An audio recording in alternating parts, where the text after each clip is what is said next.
Hi Videep, this is Chinmay from Team Sportside. How are you, buddy? Hey man, it's great to be here as always. So, we're midway done with the Premier League, right? Premier League Yeah, 2020-21 season, and it's been a great season so far. What are your first thoughts on maybe it? the craziest title race that we're going to witness in a long time. Yeah, Maybe not in a long time, but we're gonna have multiple contenders, is what I feel, and that really gets me excited for sure. yeah. And I mean, not just talking about the title, but if we talk about the top four too, that battle is amazing because we have Arsenal who can be joint fourth right now, if you want to put it that Yeah, way. you have absolutely no idea. You've got Aston Villa who are like 1 point below Liverpool if they win their two games in hand. It's Yeah, just insane at this moment, and that really excites you because the top four race is going to be incredible. true. Let's just keep it down and let's just probably talk about the teams in general now, right? So what the biggest worry for Chris Wilder is probably is he going to beat the lowest ever score of 11 ever recorded in the Premier League season? Do you think he will do that because 17 games gone and zero wins? So, we looked at Sheffield United to continue the form from last season completely. Yeah, I mean, I mean, no one expected them to do so well. I mean, so well exactly. But, lately, I'm looking at the results, and I don't see any sort of motivation for them. Their only win is their EFL Cup second round game against Sheffield United, where they won on penalties. yeah. And obviously, it's a worry for Chris Wilder, but to be honest, I don't really expect them to be that 11th spot. So do you probably think we're already talking about one relegated team already? Yeah, True, 2 points in 17 games. That's not a very good score to go by. But then we talk about the team sitting on 19, West Brom. They get a draw against Man City in December.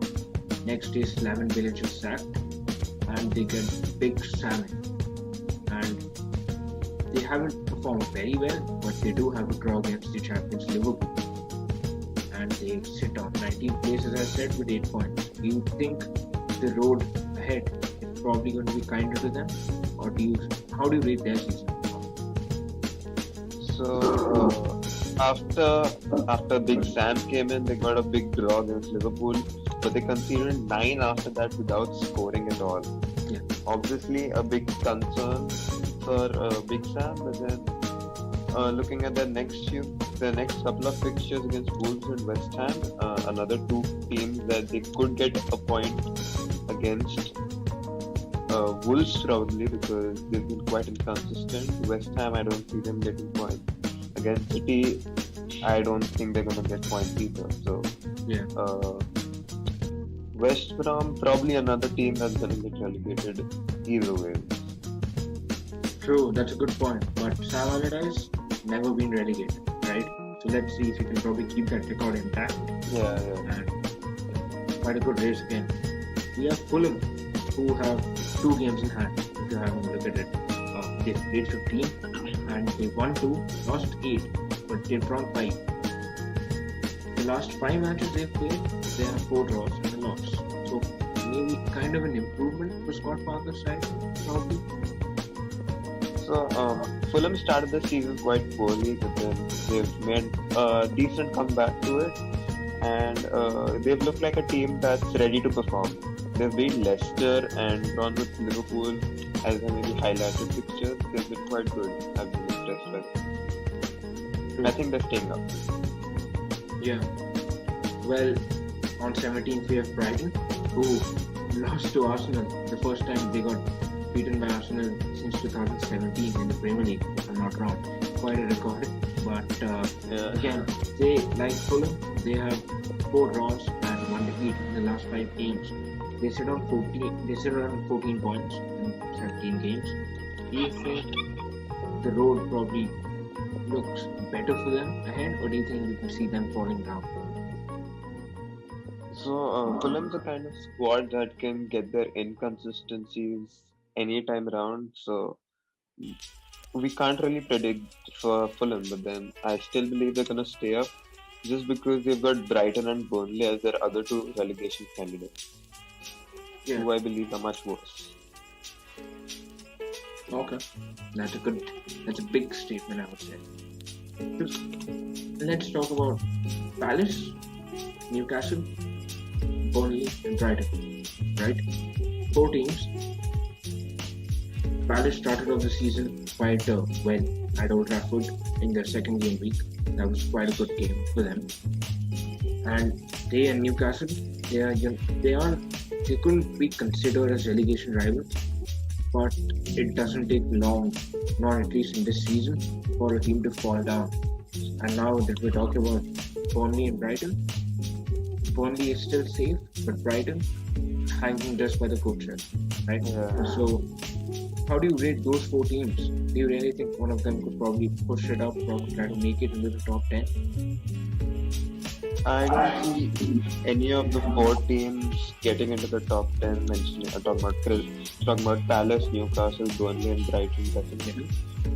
Because Crystal Palace just cannot seem to get their groove on. I mean, they're just coming off a win, so hopefully that's a good sign for them. Newcastle have a few injuries. Joel Linton just can't seem to gel in with the squad. Callum Wilson looked good, but then he struggled to score goals after that. Yeah. Alan Saint Maximin looked good before he picked up injuries. So Crystal Palace, Newcastle, maybe not top 10, but they're definitely staying in that same 13, 14, 15 region, I believe. That's quite a fair point by you, Videep. So, now that we're talking about, let's get into the upper half of the Premier League, right? Because this is actually, if you look at the table, this is where it starts. I know we're talking about 14th place Wolves here, but we've got Arsenal, Leeds, Wolves, separated by a point. I know we're talking about Crystal Palace there too, but Wolves were, you can probably call them depleted because the main guy, Raul Jimenez, skull fracture. What do you think? Do you think his return probably gets Wolves to probably come up and give them some good returns? Skull injury is such a major injury to get. I mean, to come back from, because I mean that messes with your whole body. That part.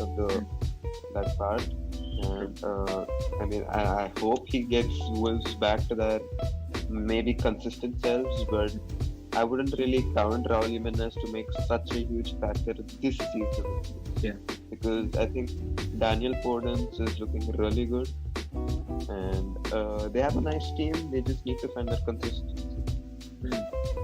Arsenal and Leeds level on point. If you have a look at it in a different sort of way, they sit joint fourth, if you want to say it that way, because they both are That's true. 23 points. The biggest worry I see for Leeds United is that they've conceded 33 goals. That means that's conceding almost 2 games per game, 2 goals per game. I mean. Yeah, I mean, look, when Leeds came into the Premier League, we were promised entertainment. Yeah, that's entertaining. No, true. But I didn't expect them to go scoring 5 and then being hit for 6. I mean, that is quite the entertainment, isn't it? Leeds United are packing surprises in every match they play. Right. They started off with that thriller against Liverpool on the first day. The 4-3. I mean, I just knew from then that Leeds are gonna fire up the Premier League. I think. Maybe sometimes even if it goes against them. Yeah, true. Arsenal they're rightly looking like their old selves. They're looking upwards. They're looking upwards now. Now, I think after the Chelsea game, suddenly they've got their coattails up now. Arteta's probably got to score. 3 games, 3 wins to them. Yeah. And that's a really motivating sign for the Arsenal supporters. A top 10 finish, probably. West Ham, do you think they will finish in the top 10? They've had a very good start to the season. Yeah, I mean, they've exceeded expectations, and again, the transfer window's open. There's rumors that Sebastian Haller is leaving them, who hasn't really been himself. Yeah, Sebastian Haller's gone to Ajax, by the way. Yeah, exactly. Again, with only one striker in their ranks, and Michael Antonio, who needs some time to get back in form. Getting goals would be the main point. But the set pieces look strong, but open play, they really need to get some improvements in. So, we're talking about a title contender next, or at least a team which people thought would be competing for a title. Now, I know they started out pretty well, right? I'm talking about Chelsea, of course. They started out pretty well, and when Chelsea played Arsenal, all the rumors were about Thomas Tuchel probably replacing Mikel Arteta, and 3 games on, Thomas Tuchel to Chelsea looks like a very big rumor. And I wouldn't say Frank Lampard is going to get sacked, but spending 200 million and sitting on 9th place. I know, look, this is very reactionary.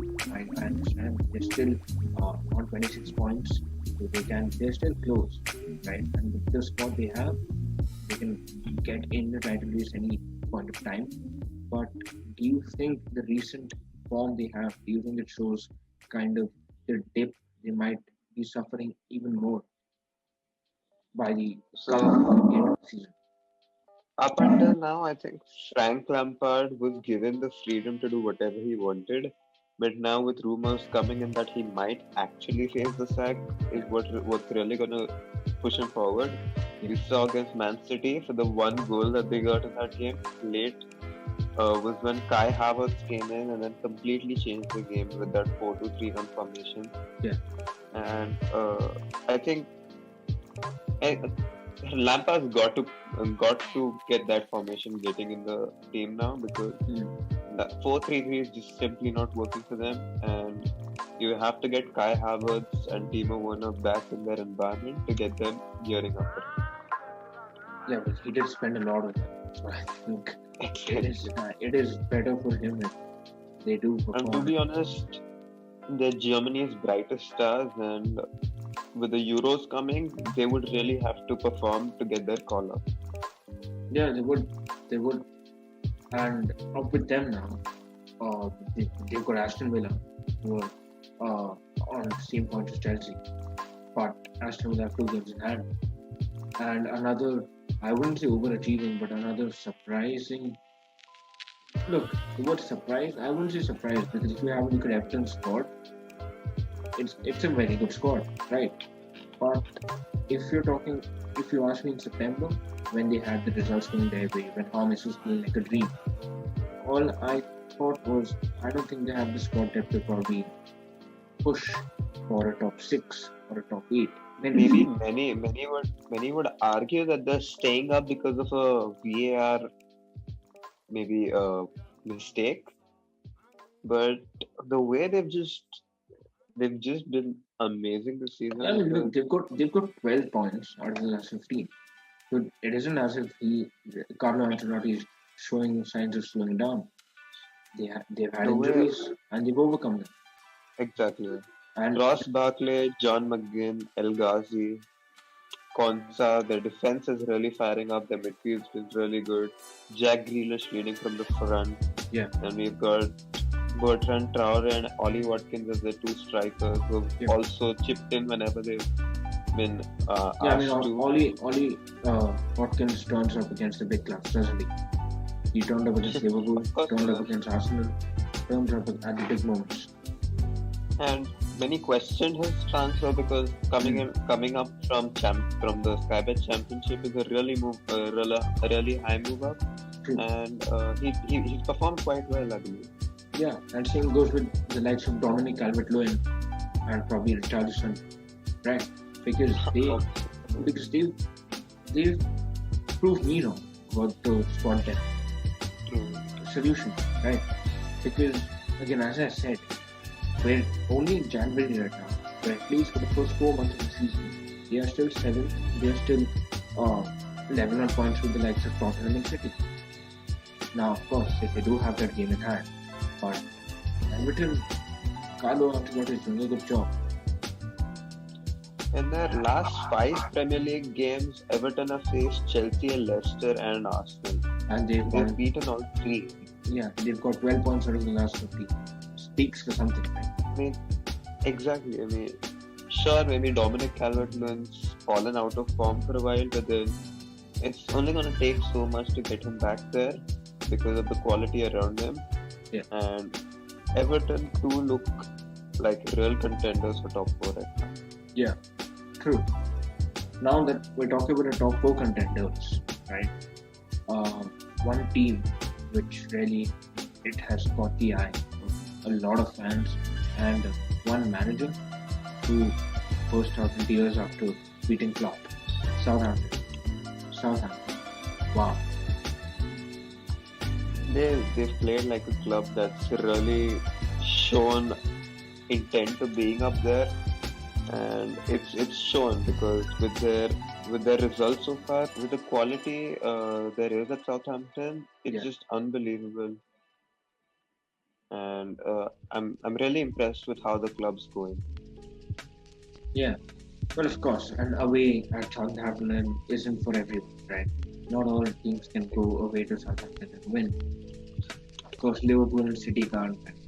United can, but of course, some teams. Let's go ahead. Yeah, it's okay. Cool. I know what you're talking about. And now we come to the top 5 of the league currently.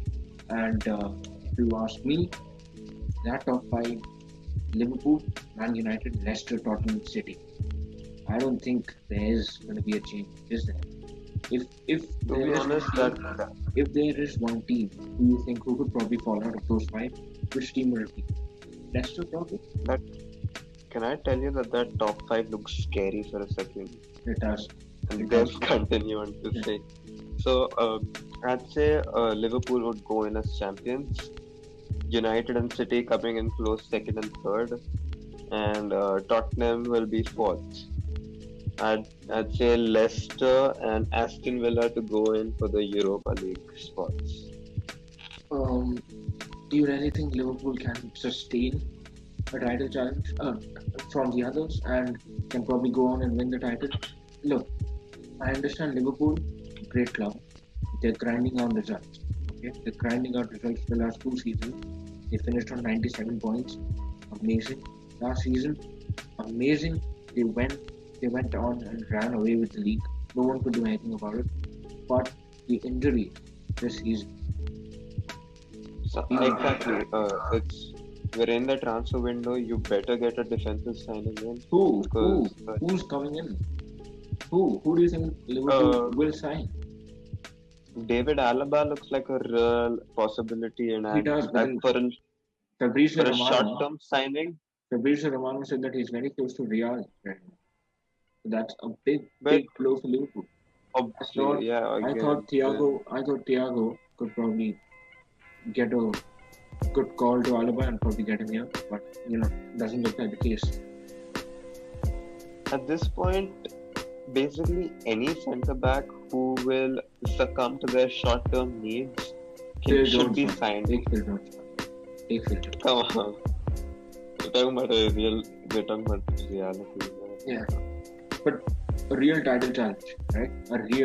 Not just talking about Man United, but Man City, 2 games in hand and only 4 points behind Liverpool. Scary, right? Scary title challenge for Liverpool fans. And a very exciting one for all fans in the Premier League. So, Videep, I'm going to ask you, I know you've already given your prediction, but if you could probably tell us again, who do you think is getting relegated?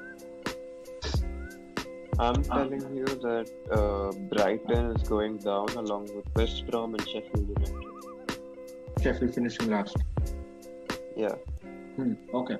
And the champions, well, of course, a Liverpool fan would only say Liverpool. But who do you think? I'm still going with Liverpool for the league despite their poor form.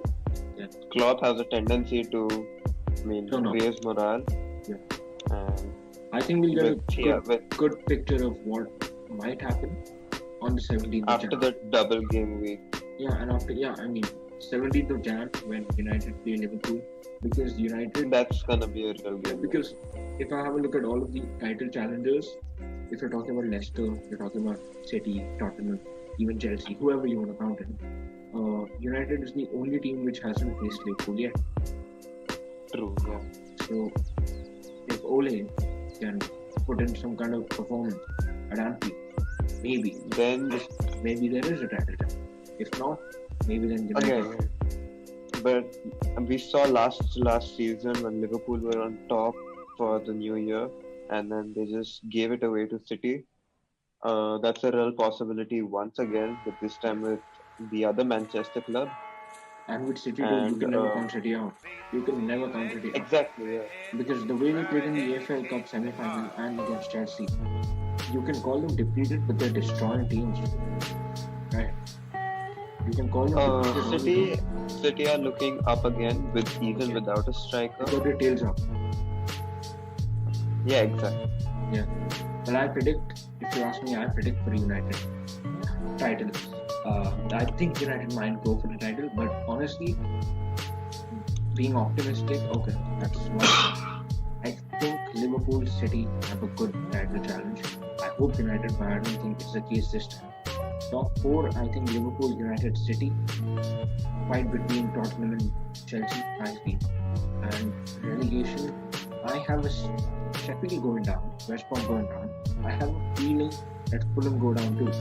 But they've got 2 games in hand, of course. Burnley somehow always manages to stay up, but I never count exactly. That's why I'm counting on them to stay up again and Brighton to go down. So Videep, it's been great talking to you. A good mid-season review and a second collaboration after the live. And thank you. And you've got some great predictions in. You're going for Liverpool title last again, consecutive titles, and I think we can both agree on the fact that January 17th will spell out a lot of answers to all of those questions. I think we can both also agree upon the fact that this is going to be one of the closest title races there has in a been long the last time. decade or so. Yeah, I think 2018, 19, the Liverpool City title challenge, that was very close because that went on to the final match. Each team had to win because stretch the other team a little bit more. But what makes it fun this time is that there is not only 2 teams, there's more than 2. There's more teams. Exactly. So I'm looking forward for the games, and I'm looking forward for another collaboration. Big second half of the season coming up, and let's hope that we have a similar kind of Premier League football waiting for us that we've seen in the last 4 months. Thanks, Videep.